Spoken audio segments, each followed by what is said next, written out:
British advanced pain clinic, నొప్పి మాయం, surgery దూరం. For appointments 9155515563.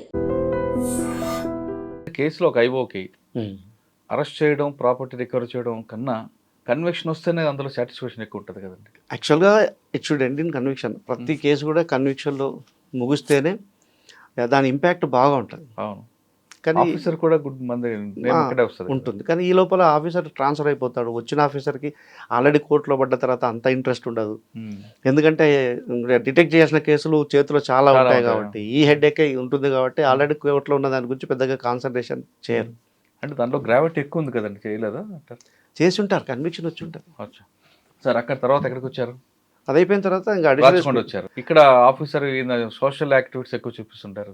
రాజకొండ వచ్చాక షీ టీమ్స్ చేశాం. షీ టీమ్స్ అప్పుడు కొత్తగా షీ టీమ్స్ ఫామ్ అయినాయి. షీ టీమ్స్ చేశాం. అప్పుడు మన సినీ తారాలది క్రికెట్ మ్యాచ్ జరిగింది ఉప్పల్ స్టేడియం. అవును, దాదాపు 30,000 మంది అటెండ్ అయ్యారు. ఆ 30,000 మంది అటెండ్ అయితే ఆ క్రికెట్ మ్యాచ్ జరుగుతూ ఉంటే ఆ మ్యాచ్ మధ్యలో ఒక 2 minutes ఆపేసి షీ టీమ్స్ మీద ప్రోగ్రామ్ ఇప్పించాను. నాగార్జున గారు అప్పుడు దానికి ఇన్ఛార్జ్గా ఉండే. రిక్వెస్ట్ చేస్తే అలాగే సార్ పెట్టండి అన్నాడు. మా షీ టీం కళాబృందం రమ్మన్నాం, వాళ్ళు ఇది చేశారు. తర్వాత సెల్ఫ్ డిఫెన్స్ ఎట్లా చేసుకోవాలనే దాని మీద కూడా కరాటే బృందం వాళ్ళు ఉన్నారు. వాళ్ళు కూడా సెల్ఫ్ డిఫెన్స్ చేసి చూపించారు. అంటే అమ్మాయి మీద ఎవడన్నా దాడి చేస్తే ఎట్లా ప్రొటెక్ట్ చేసుకోవాలన్న దాని మీద వాళ్ళు కూడా చేశారు. అది ఊహించకుండా కండక్ట్ చేసిన ఒకటి ప్రోగ్రామ్. సార్ మీరు ఆనంద్ సార్ దగ్గర నేర్చుకున్నారు, భగవత్ సార్ దగ్గర ఏం నేర్చుకున్నారు? మహేష్ భగత్ సార్ కూడా పనిచేసే వాళ్ళకే ఆయన చాలా ఎంకరేజ్ చేస్తారు. ప్రతి ఆఫీసర్ను గమనిస్తాడు, ఎవరు ఏం చేస్తున్నారు అని. పైకి ఏం కనపడడు కానీ ప్రతిదీ వాచ్ చేస్తూ ఉంటాడు. తర్వాత గైడ్ చేస్తూ ఉంటాడు, you do like this, you do like this అని చెప్పి. మనం పని చేస్తే ఎంకరేజ్ చేస్తాడు. అది ఉంది బాగా. చేయకపోతే ఎక్కడైనా కూడా ఉంటుంది, ఎవరు ఒప్పుకోరు. సార్ షీ టీంలో మీరు చేశారు కాబట్టి, షీ టీంలో మీరు డెకా ఆపరేషన్ చేస్తుంటారు. ఒక మంచి ఆపరేషన్ చెప్పండి. అండ్ ఎక్కువగా షీ టీంలో దొరికే ఫండర్ ఏజ్ గ్రూప్ చెప్పండి. 16 to 40 ఉంటారా, లేదా 40 to 60 ఉంటారా? ఏజ్ గ్రూప్తో సంబంధం లేదు. ఇప్పుడు షీ టీమ్స్లో ఒక కేసులో షీ టీమ్స్లో 62 years old మ్యాన్ దొరికాడు. 62 years వాడండి దొరికాడు. ఎక్కడ? బస్ స్టాప్లో ఉంటే అమ్మాయిలు వేధిస్తూ ఉంటాడు. 62 సంవత్సరాలు అమ్మాయికి? అమ్మాయి కాదు, వాడికి 62 సంవత్సరాలు. వాడికి 62, అమ్మాయిలు వేధిస్తూ ఉంటా. వాళ్ళని దగ్గరకు ఉండడం, మాట్లాడడం ట్రై చేయడం, టచ్ చేయడం, ఇలాంటివి చేస్తూ ఉంటాడు. వాడు దొరికాడు మాకు. ఏమంటాడు? ఏమంటాడంటే భార్య లేదు సార్, నేను ఏం చేయాలంటాడు. చనిపోయిందంట భార్య. అంటే కరెక్ట్ కాదు కదా అని ఇట్లాంటి అని చెప్పేసి వాని కొడుకులు ఉన్నారు, వాళ్ళని పిలిపించి వాళ్ళ ముందు కౌన్సిలింగ్ చేశాం. మీకు బాగా గుర్తుండిపోయిన కేసు చెప్పండి సార్. అది గుర్తుండిపోయిన కేసు అంటే యాక్చువల్గా కుకట్పల్లిలో జరిగింది. కుకట్పల్లి కూడా మీకే వస్తుందా షీ టీం? మొత్తం అప్పుడు సైబరాబాద్ మొత్తం ఆనంద్ సార్ టైంలో ఒక కాల్ వచ్చింది మాకు. షీ టీంలో కాల్ వచ్చింది, సార్ ఇట్లా వాళ్ళు మదర్ డాటర్ ఉంటారు, హస్బెండ్ లేడు, చనిపోయాడు, ఓన్ హౌస్ వాళ్ళది, కింద ఫోటో స్టూడియోకి రెంట్కి ఇచ్చారు వాళ్ళు, పైన వీళ్ళు ఉంటారు. ఈ ఫోటో స్టూడియో నడిపేవాడే మదర్కి లైన్ వేస్తున్నాడు, డాటర్కి లైన్ వేస్తున్నాడు, ఎవరు పడితే వెళ్తుంది అన్నట్టుగా. అయితే వాళ్ళు భరించలేకపోయారు. ఆ రోజు ఈవినింగ్ సూసైడ్ చేసుకుందామని డిసైడ్ అయిపోయారు. ఎవరు? Mother and daughter. అయ్యో, వీడి వేధింపులకి. లక్కీలీ ఏదో న్యూస్ పేపర్ దాంట్లో షీ టీమ్స్ గురించి అమ్మాయి చదివింది. అమ్మాయి సాఫ్ట్వేర్ ఇంజనీర్.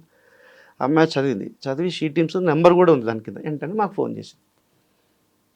మా టీంలో పంపించి డెకా ఆపరేషన్ చేసి దొరికాడు వాడు. మనం తీసుకొచ్చేసి చేస్తే కరెక్ట్ అని ఒప్పుకున్నాడు. అది ఏం చేసేవాడండి వేధింపులు అంటే? మా ఊరికి వాళ్ళ ఇంటికి వెళ్ళడము, పలకరించడము, లేడు కదా నేను చూసుకుంటాను, మెయింటెనెన్స్ నేను చూసుకుంటాను, మీకు నేను అండగా ఉంటాను, ఇట్లాంటివన్నీ అడ్వాన్సెస్. ఇట్లా వాడి మీద కేసు పెట్టాము. అదంతా అయిపోయిన తర్వాత అప్పుడు వాడి మీద కేసు పెట్టి వాడిని పంపించిన దాకా వీళ్ళిద్దరు విపరీతంగా ఏడుస్తున్నారు. ఎందుకు ఏడుస్తున్నారంటే అప్పుడు చెప్పారు, షీ టీమ్ అనేది మా దృష్టికి రాకుండా ఉంటుంటే ఈ నైట్ మేమిద్దరం సూసైడ్ చేసుకుందామని డిసైడ్ చేసుకున్నాం సార్. వాడికి తీసుకొచ్చి కోటింగ్ ఇచ్చారా? కోటింగ్ లేదు. షీ టీంలో ఎట్లుంటుందంటే సంబంధిత కేసు ఉంటే దాని మీద కేసు పెడతారు, వెనక ఫ్యామిలీ మెంబర్స్ పిలిపించి వాళ్ళ సమక్షంలో కౌన్సిలింగ్ చేస్తారు. ఇచ్చారా? ఇచ్చాం.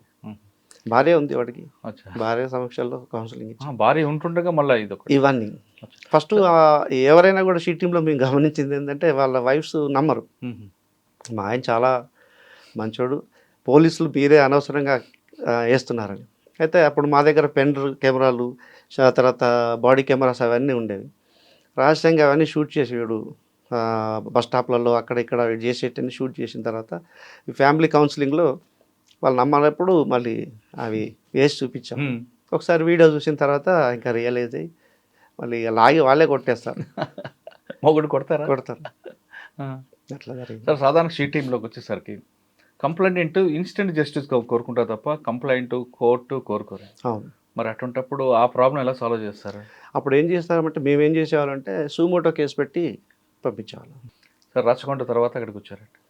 అక్కడి నుంచి ప్రమోషన్ తీసుకుని ఇంకా అడిషనల్ ఎస్పీ ప్రమోషన్ మీద కరీంనగర్ వెళ్ళిపోయారు. కరీంనగర్ లాండరా లాండరా అడ్మిన్ లాండర్ రెండు చూసేవాళ్ళు. ఎవరంటే అప్పుడు సిపి? కమలాసన్ రెడ్డి గారు ఉన్నారు, సూపర్. తర్వాత సత్యనారాయణ గారు వచ్చారు, ఆ తర్వాత సుబ్బరాయుడు గారు వచ్చారు. ముగ్గురు సిపిలు చేశారు. ముగ్గురు సిపిల దగ్గర ఏం నేర్చుకున్నారండి? చాలా నేర్చుకున్నాను. ఓకే, ఎంతకాలం పనిచేస్తారు అక్కడ? More than 5.5 years. ఓకే, ఏం గుర్తుండిపోయింది మీ కరీంనగర్లో? కరోనా గుర్తుండిపోయిందా? కరోనా స్టార్ట్ అయింది మేము మొత్తం తెలిసిందే కరీంనగర్ నుంచి. దేశవ్యాప్తంగా కరోనా స్ప్రెడ్ అవుతుంది అన్న విషయం తెలిసిందే కరీంనగర్ నుంచి. ఒక ఆయన వచ్చాడు చనిపోయి 11 మంది వచ్చారు ఇండోనేషియా నుంచి. ఆ 11 మందికి కరోనా డిటెక్ట్ అయింది. వాళ్ళని హాస్పిటలైజ్ చేసిన తర్వాత అది స్ప్రెడ్ అయ్యి త్రూఅవుట్ ఇండియా స్ప్రెడ్ అయింది. అక్కడి నుంచి ఇంకా ఫర్దర్ ఇంకా అది కరోనా జీవితం అయిపోయింది. సార్ 11 మంది వచ్చారు, వాళ్ళందరికీ ఐసోలేట్ ఎలా పెట్టారండి మరి? ఐసోలేషన్లో మన దీంట్లో మన యూనివర్సిటీలో హాల్లో పెట్టాం.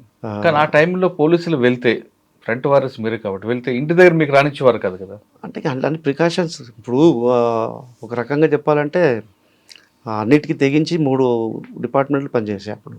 పోలీస్ ఒకటి, హెల్త్ ఒకటి, తర్వాత మున్సిపల్ ఒకటి. ఈ 3 డిపార్ట్మెంట్లు కూడా తెగించి పనిచేసాయి. అచ్చా.